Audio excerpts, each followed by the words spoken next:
So just wanted to make a video here documenting and commenting on an amazing comeback.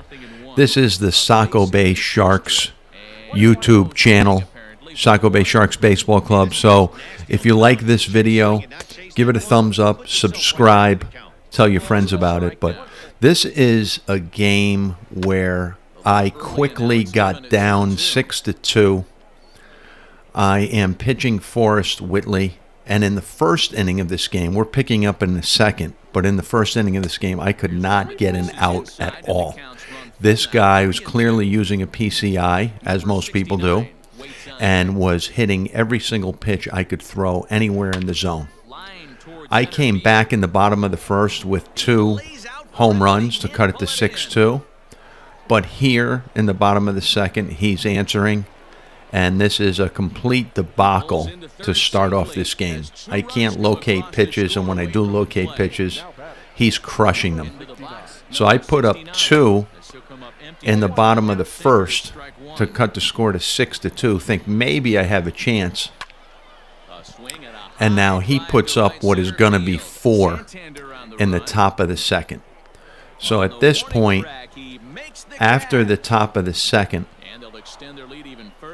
I'm just looking to avoid mercy rule.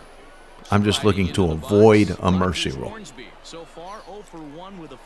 Trying to get out of here, but again, you'll see we let up another run. Can't locate anywhere. Opponent pauses for a minute, and you know, he's replaying home runs, he's hitting the ball all over the place, and I definitely don't want to quit at this point. What I'm thinking is, as I said, avoid the mercy rule, but maybe just work on a few things, try to get better, compete, try not to be embarrassed, try not to run through my entire bullpen so I can have somebody ready for the next game. That's kind of how this is going. And we're finally going to get out of this inning. At the plate, David Ortiz, as he'll take a look at a slider here that misses for ball 1. But I'm keeping Forrest Whitley in the game because right now I don't have any chance to win this game. And I'd rather have him use up innings than burn my bullpen. There's a breaking pitch blocked by Grandal, and the runner will stay. But again, I'm showing you this part of the game because this is really how out of hand this has gotten at this point. And again, most people you play against would have quit by now. I'm just looking to work on a few things, especially offensively, once I get up again. There's another base hit. Pitch down the middle. It's 10-2.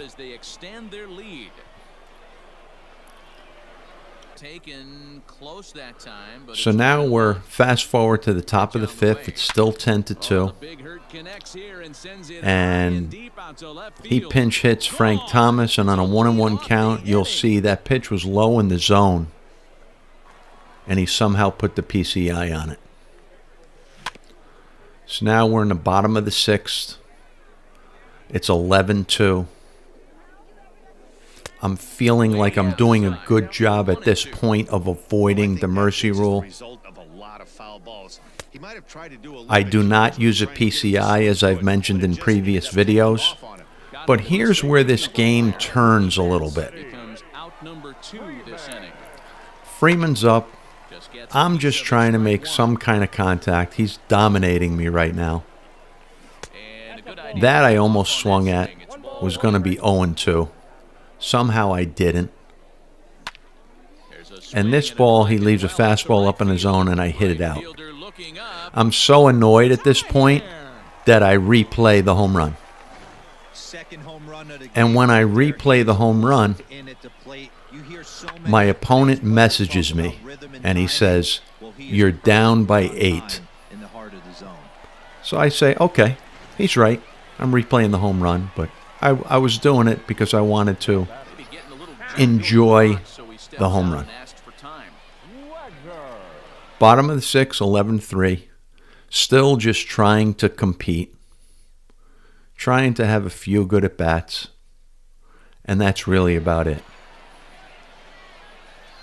But he was clearly annoyed with me replaying the home run. So we'll see. We'll see what happens. Bauer's still in the game for him. 88 pitches. So it looks like I'm going to get into his bullpen. And that's what I want to do. I want to get into his bullpen, not because I think I'm going to win. So now my opponent's really annoyed because I gave up a home run and replayed it. And then I just bunted with Wagner and got a signal. And he said to me, "You're down 8." In the previous message, as you saw. Looking for something good to hit here. Again, just trying to put bat on ball. No PCI. 2-2 count. And he leaves a fastball up in the zone again. Grandal hits it out. So now I message him back. I respond to him back, my opponent. And I say, "You mean I'm down 6. Yard work."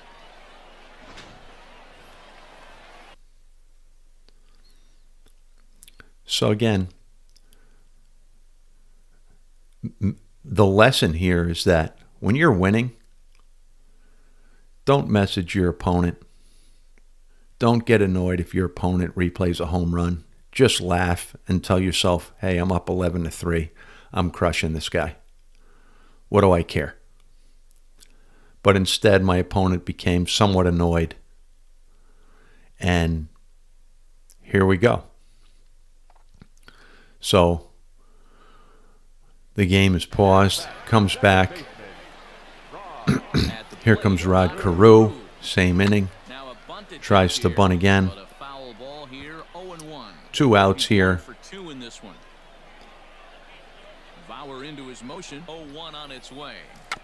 And my mentality at this point is that I'm avoiding the mercy rule, and that's great. I'm going to make this guy play out this game because I'm not hitting too well, etc. Here's Frank Thomas again this time. Grandal makes a nice sliding catch. And you see how the game's starting to shift in my direction a little bit. Brad Hand doing a great job in relief for me. And here we go, headed to the bottom of the 7th. I have 9 outs left, and I'm just going to play this thing out. Again, I'm not going to quit. I'm trying to get Bauer out of the game, make him use his bullpen a little bit, and I'm able to do that. So I'm happy about that. I consider pinch hitting here, but don't because Murphy's pretty good against lefties.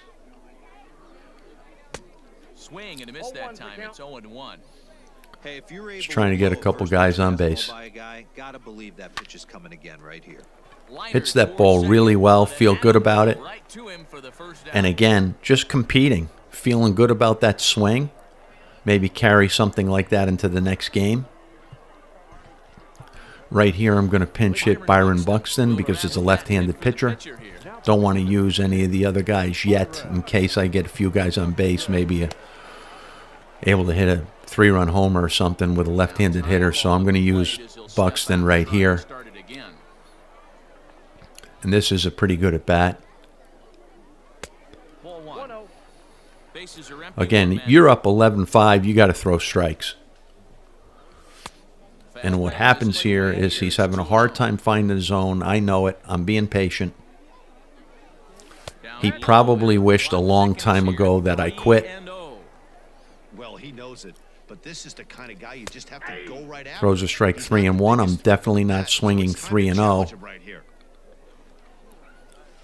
And he walks me for ball 4. So it's 11-5. Like I said, he texted me and told me I was down 8. I shouldn't be replaying a home run when it was 11-3. I hit a home run. I messaged him. And now Santander gets another fastball up in the middle of the zone. Doesn't miss it. And now it's 11-7. And I message him again and say, now 4. Can you hold on? At this point, I have no expectations that I'm going to be close in this game. Just trying to continue to compete. 57-year-old guy with no PCI. That's me. Just trying to compete. It's 11-7, bottom of the 7th. Now he brings in Chapman. And I got him on the run a little bit here with the home run. Bunt for a base hit again. He's becoming a little bit unraveled. Easy steal of second base.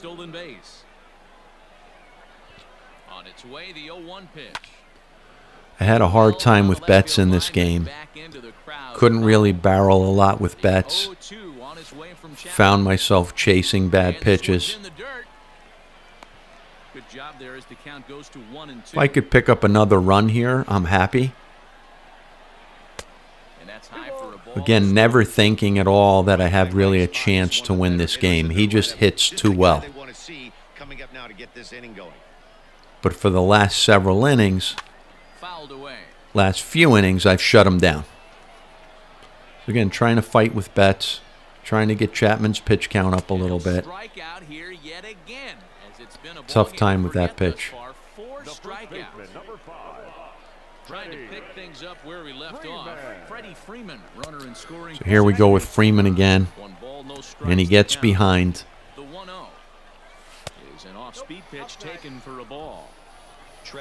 Likely not swinging here.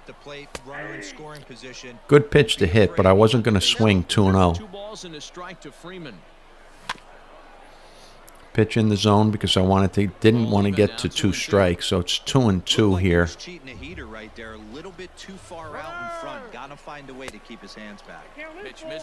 Brock steals another base easily, so the guy, I have him clearly rattled.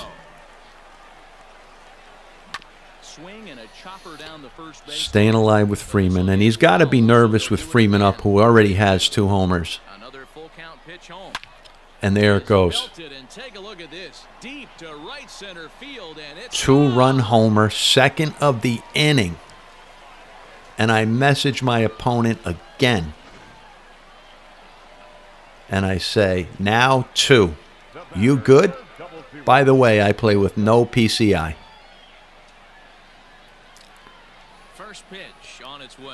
My relief pitching is pretty good. I've held him to 11 runs now. For a few innings, he hasn't scored any runs.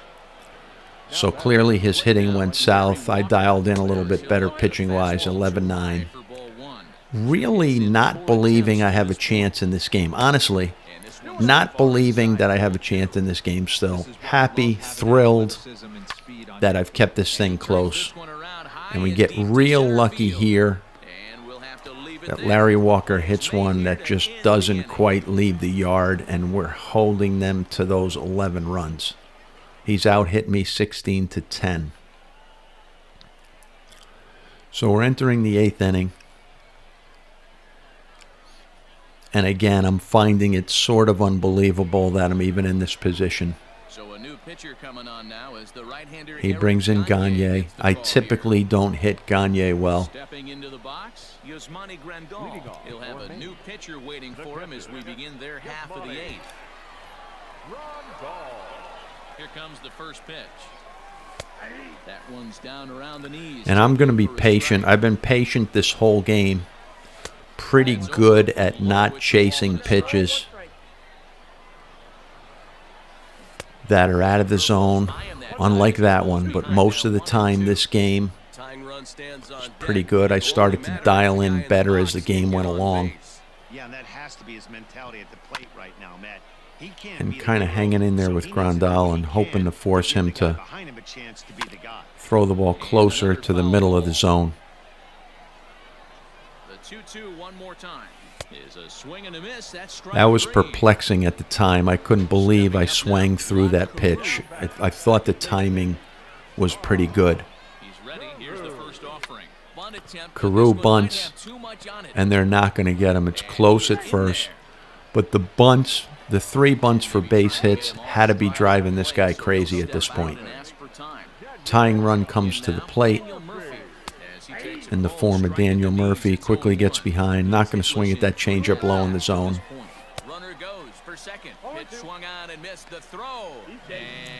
And again, good jump. Carew steals the bag. Not a great at bat with Murphy.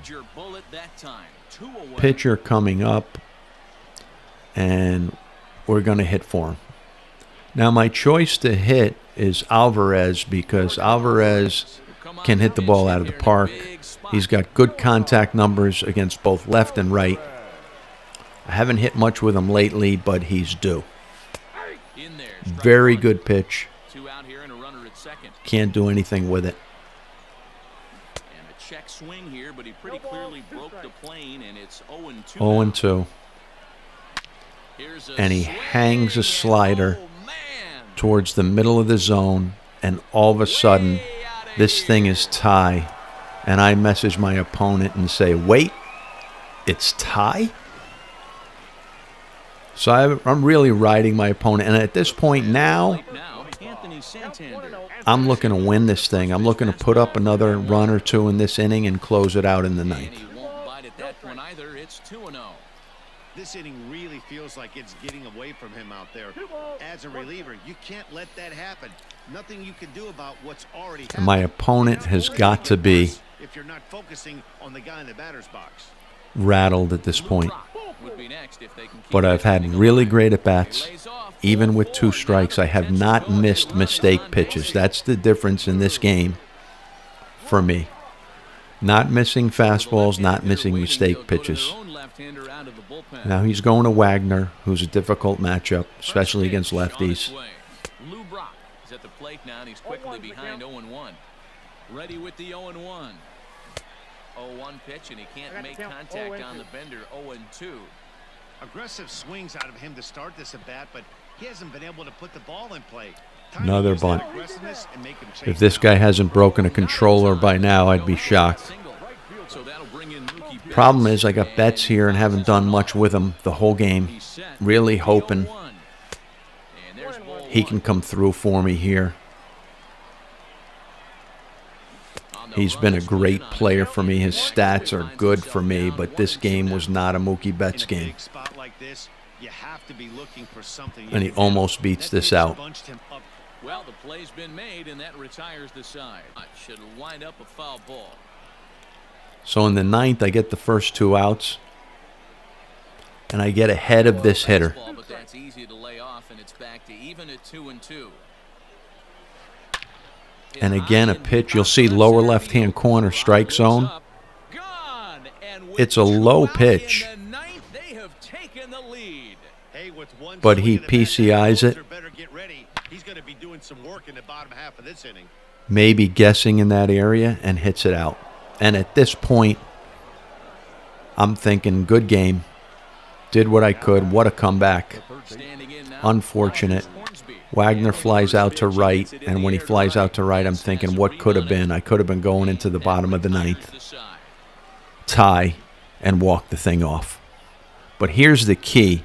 Freeman leads off this inning, and I wasn't thinking this at the time, but Freeman leads off this inning, and this guy is deathly afraid of Freeman, who has 3 home runs already.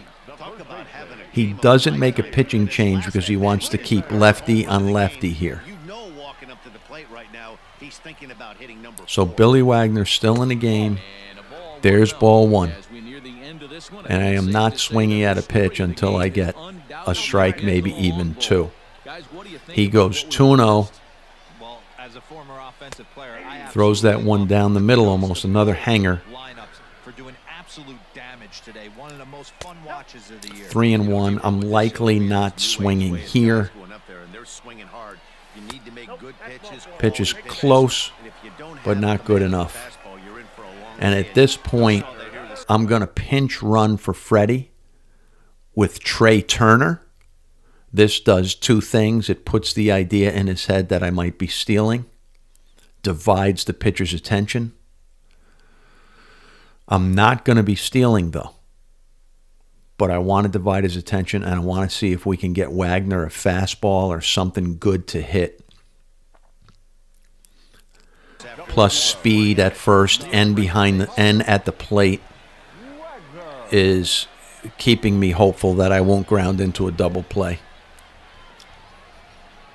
And he could make a pitching change here, but he doesn't. So Trey Turner's in the game with the threat of a steal. If the game goes into extra innings, Turner will play third, and I'll move Murphy over to first. But I'm going to take a lead here to draw his attention a little bit. And there's the 1-0 count, and a hitter's count I'm looking for. I take a lead. He throws over. And I'm a little nervous about taking a lead, but I know a one-step lead, he's not going to be able to pick me off. And here he comes with something fat down the middle.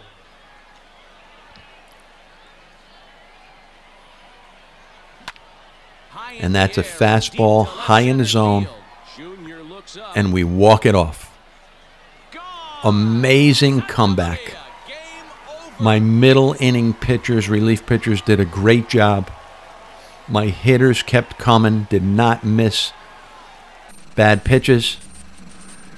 That's it from the Saco Bay Sharks Baseball Club channel. See you soon.